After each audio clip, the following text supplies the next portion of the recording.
At the peak of rail travel, there were 85,000 train depots dotted across the United States. Today, less than 1 in 100 of those buildings still stand. We'll talk about that and more fun train depot facts as I sketch this little square box. So let's just turn the page and get started. YouTube is not acting very strong today. I'm going to do the same thing I did yesterday, where I just turn the Wi-Fi off and turn it right back on.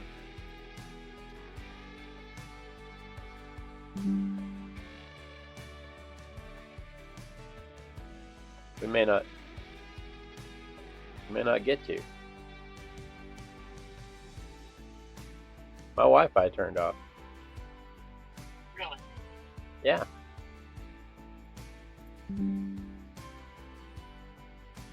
We may be done.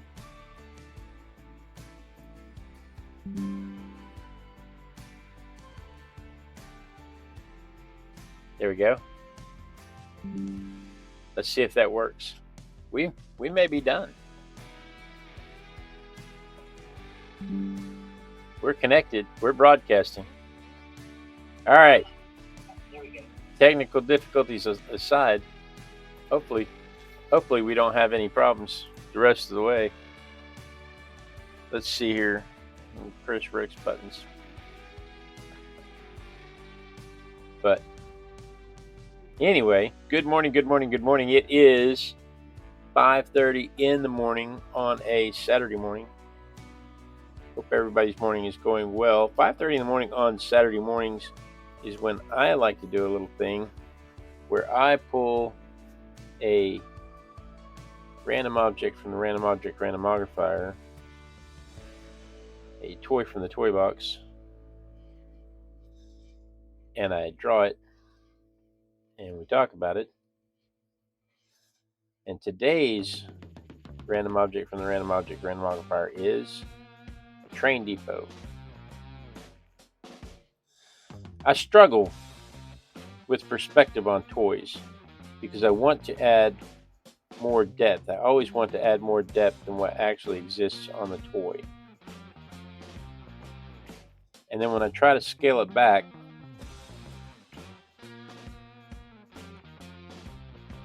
it looks scaled back. But I enjoy trying. Anyway, today's random object is a train depot. There's Joe. Good morning, Joe. Train depots started off, as just a basic way to get from one place to the next, get tickets to board a train, to ship your goods. But at one point, train depots became a luxurious, a symbol of luxury, and that's kind of what I want to talk about today. For instance, the Harvey Houses. Now, I don't know if you've ever seen the movie with Judy Garland, the Harvey House, the Harvey Girls, but Fred Harvey, just outside of Topeka, Kansas, started a restaurant in the train depot. Most of the time you had stale coffee and finger sandwiches at a depot was all that was available, and he wasn't having none of that. He decided the travelers needed a better source of food, that they needed a better experience. And he started the Harvey House restaurants in Topeka, Kansas. And it was 4-star dining. He had tables with linens. He had the waitresses were all professional girls from 18. He had a standard for the girls. The girls had to be 18 to 24, single. He boarded them in a boarding house and gave them respectable work. Paid them better than teachers during the day. and gave them a uniform. They had to wear a black dress with a high white neck collar. They had to wear a stiff white apron.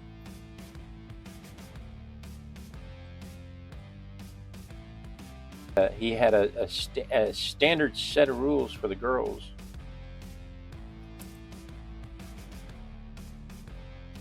And again, they had to be single. They had to be 18 to 30 years old. Couldn't be seen dating the patrons or doing anything untoward. It was not a brothel. It was a hostel. And he opened, in his lifetime, he died. He opened the first one in 1876. I think that's right, 1876. And he opened the first one, and when he died in 1901, he had 45 restaurants. And his sons continued on. By the time of their peak in the 1920s, they had 80 restaurants. When he died, there were 45 restaurants, 15 hotels, and 30 dining cars in 1901. That's the first chain hospitality industry in the United States. Joe wants to know if you've ever been to a Harvey House. I have never been to a Harvey House. These things came and gone before my time, obviously, but I've never even seen one as a museum piece. And after reading about it last night, I would really like to. It sounds like a fantastic thing to see. I want to see the Judy Garland movie again. I haven't seen the Judy Garland movie it's probably been easily 35 to 40 years since I've seen the movie. And I didn't pay enough attention to it at the time because I was busy doing other things. I'd like to watch it again from an historical perspective. Joe said he's seen the one in Madison, Wisconsin. Yeah? But it didn't win. And it's been restored. I wonder if the one in Topeka, Kansas, that'd probably be the one closest to all of us. I wonder if the one in Topeka has been restored. Is still in good condition. Or if it was torn down, 100 years ago. The 1920s was 100 years ago.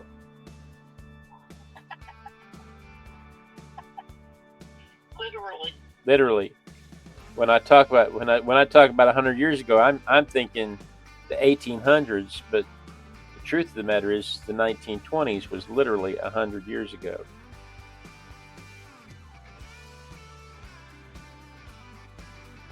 But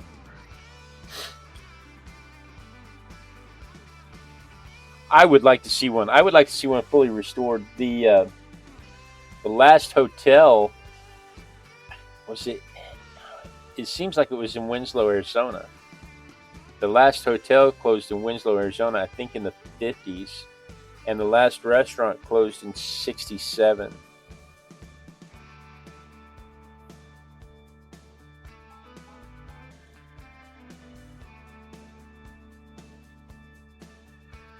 I would absolutely love to go see one in full glory. Joe thinks the one in Topeka is not around anymore.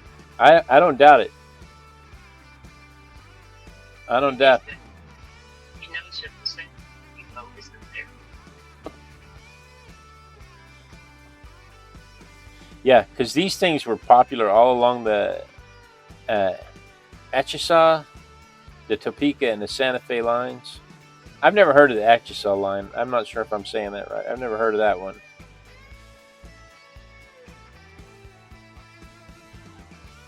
Train people. We need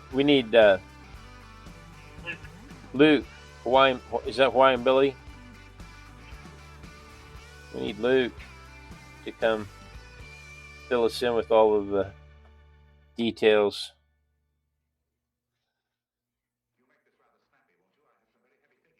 Would be fun.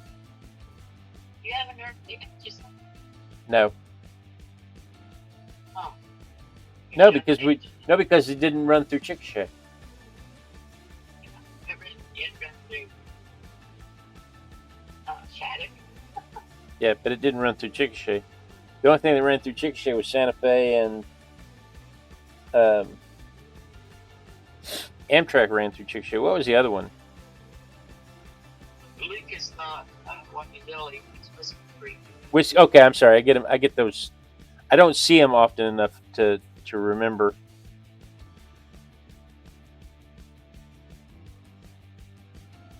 Whiskey Creek is the one that does the trains, right?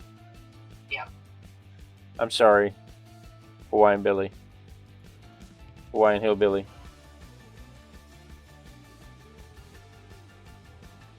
I'm sorry, Luke. I don't see you guys often enough to just to make the synapses fire.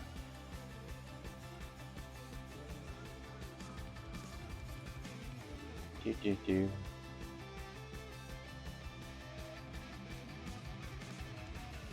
Oh, Joe wants to know if we've seen Ivy this morning. Not this morning. I missed her stream yesterday. I tuned into her stream Tuesday, but we got a little busy at the corporate sponsorship. She lost a cat last night. It's the oldest one of her little pack. Oh no! I have to send her condolences.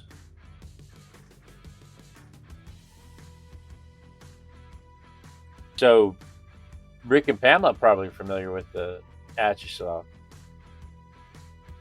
If it runs through Shattuck, then it's got to go close to Guyman.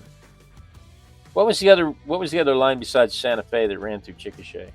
They crossed.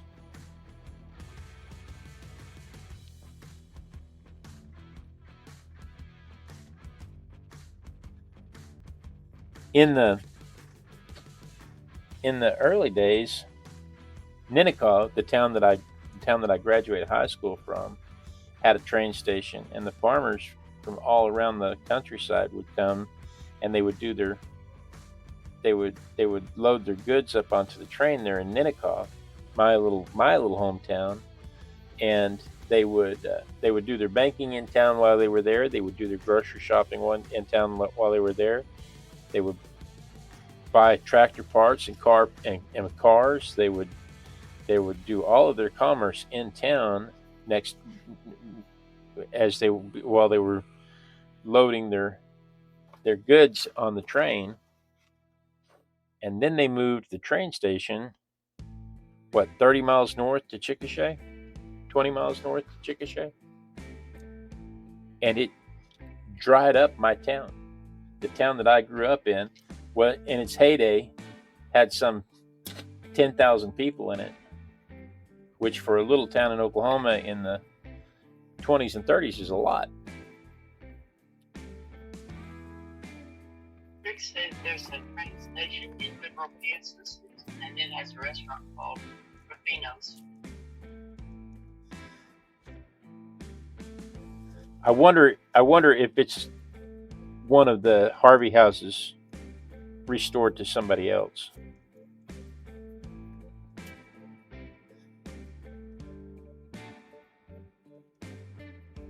Had known that 20 years ago, I would have been taking customers from Pioneer Natural Resources there to eat lunch.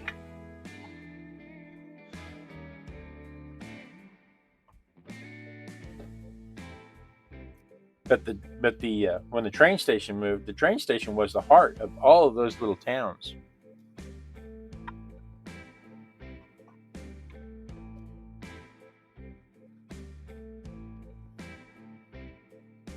When I saw it printed, it had a T in it. Joe. Yeah. I'm not sure. I'm not sure what's accurate, but what I saw printed had a T in it. ATCHI. Possibly. That sounds right. I can't read my handwriting. It's only meant to be a guide.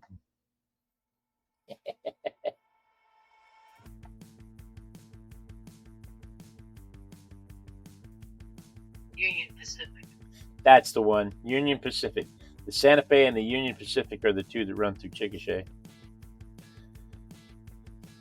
The hotel that I worked for when my oldest daughter was born, I was the night manager of a hotel, had the limousine contract with the Union Pacific, where all the train people, Chickasha is exactly 8 hours from the previous official stop if there are no issues, and they had the train people belong to a union that requires them stop at 8 hours, and so we would go pick them up and put them up in the hotel overnight. We had the contract with Union Pacific. I can't believe I couldn't remember that. Because I used to know a lot of those guys. I used to talk to a lot of those guys every night, who would tell me stories about traveling on the train. It says if we ever get to Muskogee, we should go to the Muskogee Depot Museum. Yeah, is it nice?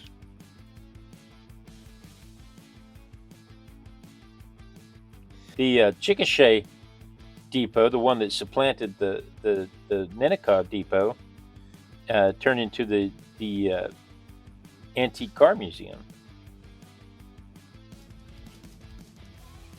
and they also house the Chickasha Area Arts Council.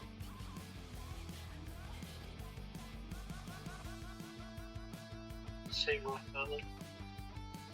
Huh? Did he say Rock Island? Rock Island. Did you hear that? I heard him. I didn't mention Rock Island. The station they call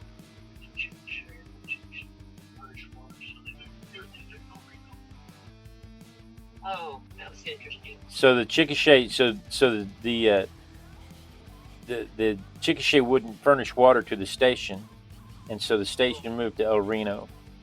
Yeah, and that's when Chickasha lost. And that's when Chickasha lost the train. Right.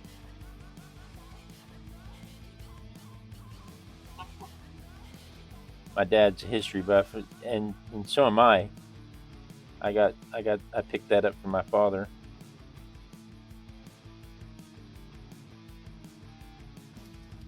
The history of the little towns is what really gets you. Is how much the moving of the trains, how much it affected the whole town. The little towns tried to be brave and say, we're not going to do this for you, and then the next thing you know, the town's drying up because the train's gone. Yes, says the Muskogee Museum is small, but they're making it better. It has more than just train info. I believe there's an area dedicated to Bass Reeves and other local history. Bass Reeves is who the Lone Ranger is based on. Is who they think the Lone Ranger is based, or not the Lone Ranger. Yeah, the Lone Ranger.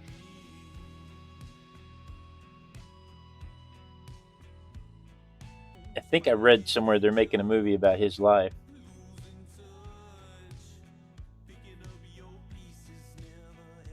I wonder. I mean, if they make a movie about him, they'd have to show him being black in the movie. But I wonder if they'll make the connection between him and the Lone Ranger. Rick says the one, I believe, in Liberal, Kansas, still has the desk to check out. Looked original. The bathrooms were vintage, and the dining room was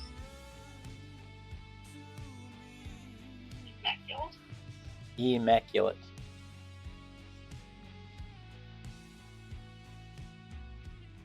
I never thought about touring the train stations when I was traveling with work.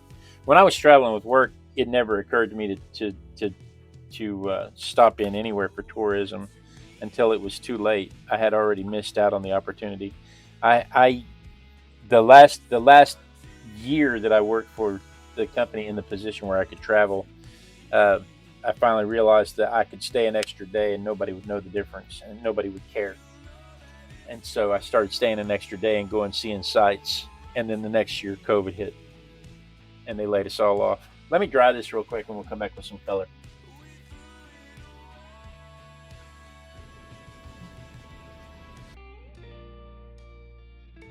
See if see if Dad knows why they moved the station from Ninnekah to Chickasha.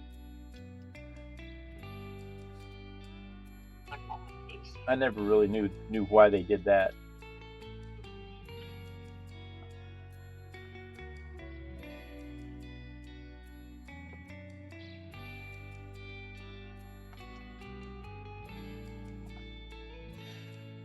There's some other unique things that came about because of train depots.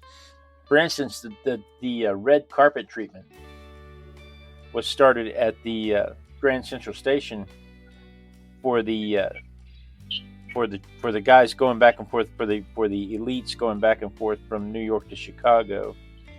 They would roll out a red carpet for those folks, and that's what started the concept of red carpet treatment. All right. And my phone is making digital noises, but that was in 1938. At again during the peak of the train during the peak of the train riding season. You look at movies like White Christmas with Bing Crosby, uh, and you see that they rode on a train to get to Vermont. Airplanes were available when that movie came out. Everybody knew airplanes were available when that movie came out, but people still in that era still consider riding by train to be the luxurious way to go. You'd have a porter come pick up all your luggage.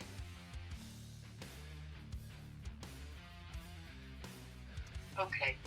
He said they moved it from Ninnekah to Chickasha, and it had something to do with the 8 hours. Right. It was the union thing because Yeah, the 8 hours was when you could stop at Aqua. right. The original train station was in Agawam. That's right. And the train station, wasn't there a train station at one time in Rush Springs? Yes, yes. But they tore that station down years And ago. it killed that man. It killed that town also because as the trains got faster, the 8 hours moved north. That's right. I did know that.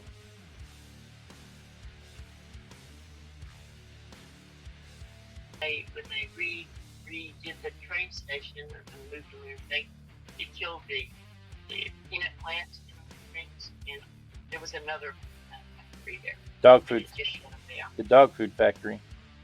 Dog food, yeah, dog food, good thing of it.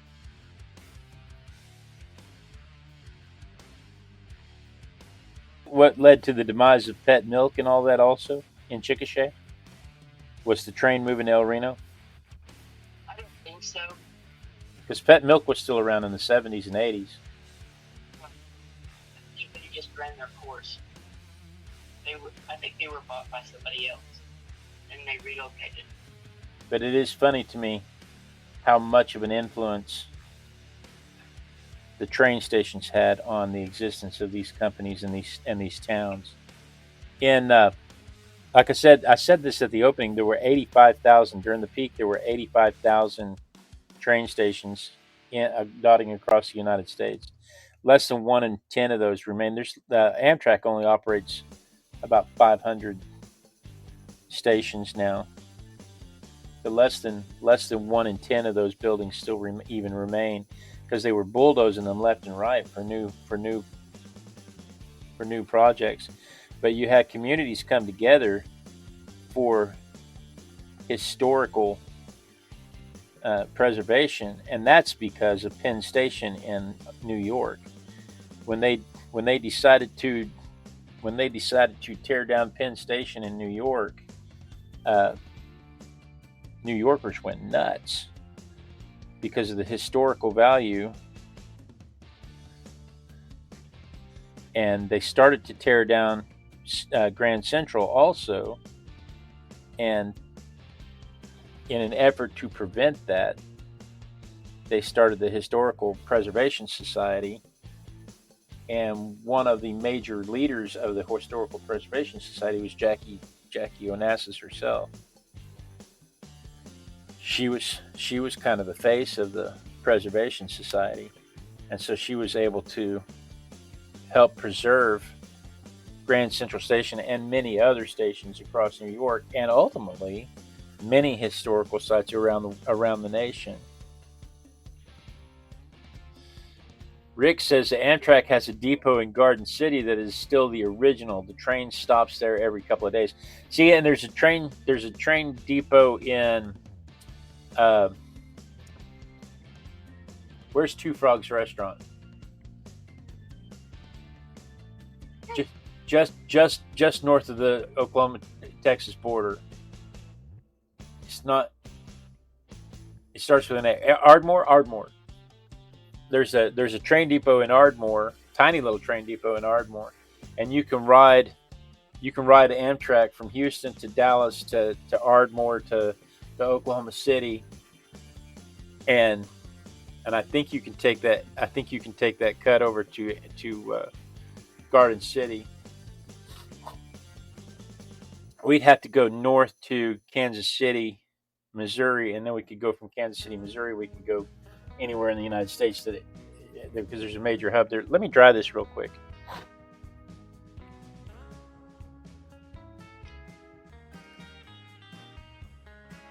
But yeah, we kind of alluded to it before. Many of the train stations, many of the major train stations are museums or restaurants or hotels now. Uh, they don't serve their original purpose at all because people don't travel that way anymore. There's talk of we've got a high-speed rail supposed to be going in from Houston to Fort Worth, and it's a shame it didn't go in when they said it was going to go in, because if it had, we could have gone. They were supposed to do it from Houston to Fort Worth, and then they were supposed to Fort Worth, Dallas, Fort Worth. It's the same city to me. It was supposed to be high speed from Houston to Dallas, Fort Worth, and then Dallas, Fort Worth was supposed to be high speed into Oklahoma City, and the concept was we could get to Fort Worth in an hour and a half.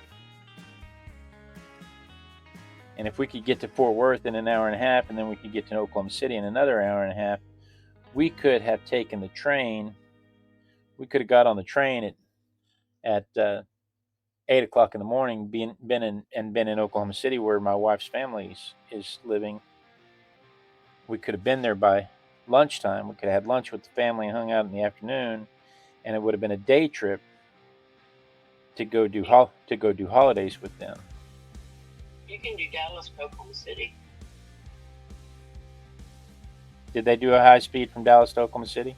I don't know if it's high speed. I have to said that. That's the key. That's the key. Is it's supposed to be an hour. It's only supposed to be an hour and a half from Dallas to Oklahoma City. Yeah. It's that would have been so great. It's currently much more than that.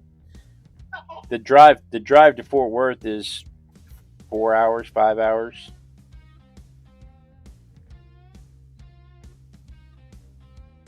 High speed rail would have made such a difference in our ability to keep up with our friends and family back in Oklahoma. But they'll ruin it. They'll do the whole you got to check in hour early. They'll do the whole airport treatment where you have to be there, and you have to be there an hour early and check in. You've got to park. You've got security parking that you have to park a mile away from the train station, and then ride a shuttle over to the train station. They'll make it where it still takes 4 hours.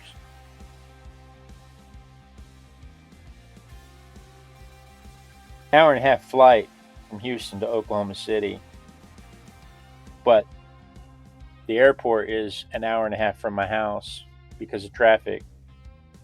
And then when you get to the airport, the the parking is like the parking lot is like 3 miles away from whatever gate you're going to, and you have to take a train to get to the station, to get to the airport and the terminal. That's the word I'm looking for. And then the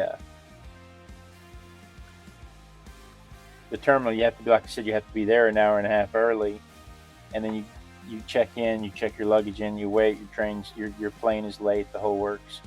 And then you get to Oklahoma City, and then you have to go get your luggage, go get a rental car, and then go travel to wherever you're going to travel, hotel or family, whatever you're going to do. And by the time you do that, you've taken the 8 hours, the exact same hours it would have taken to drive.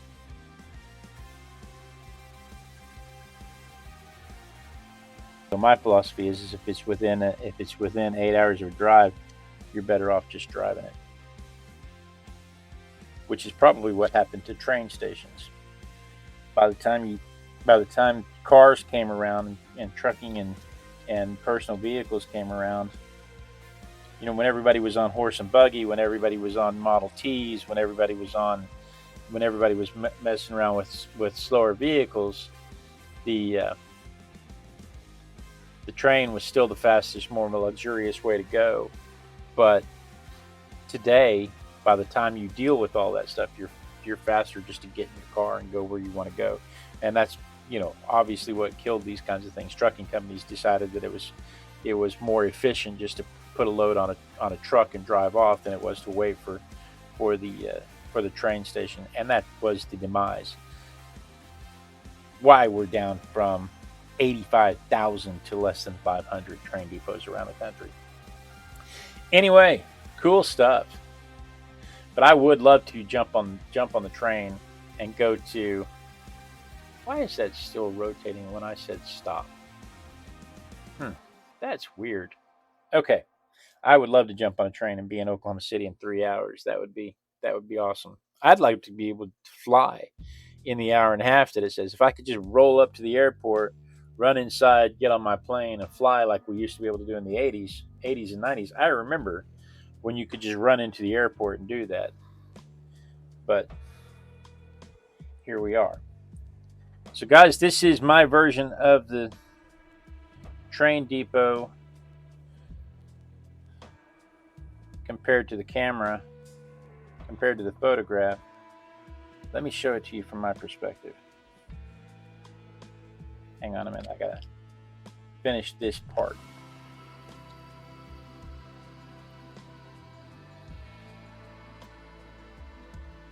What is today? 25th? Oh, my little girl's 21 today.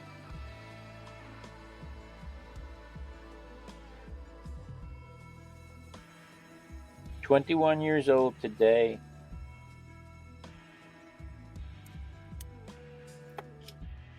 I should take her out and get her a margarita. Okay, so there it is. There it is compared to the photograph. Let's see it from my perspective.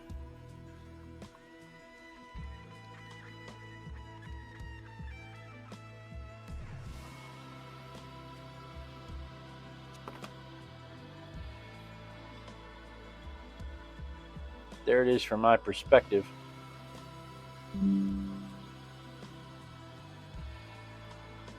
So that's what I did today.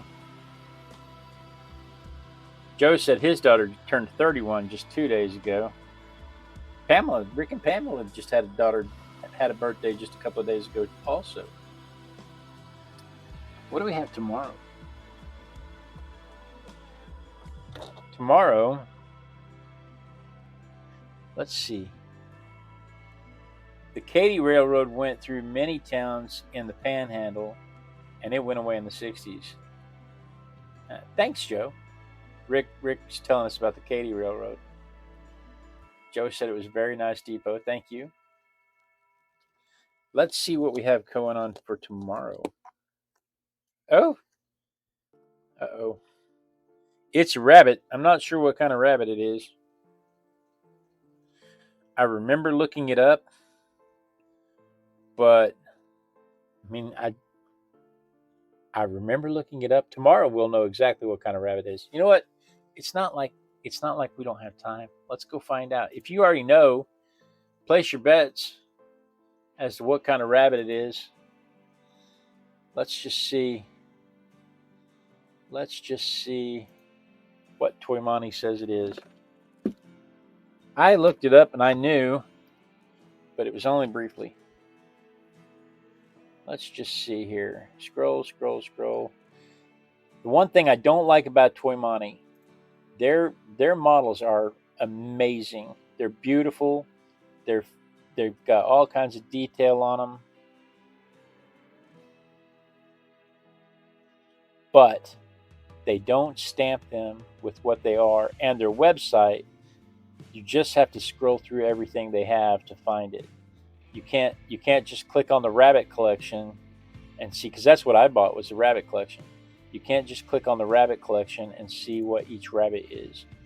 The rabbit collection didn't come with a sheet that labeled all the rabbits, but luckily their inventory, inventory is not the right word. Their collections are small enough that you can just scroll through their whole collection, and they only have 10 pages of pictures. And the pictures are nice and clear, so you can just scroll through and you can look them up. But it is a pain. If I were a teacher in a classroom trying to do this, I would, with 30 kids watching over my shoulder, I believe I would go with Safari.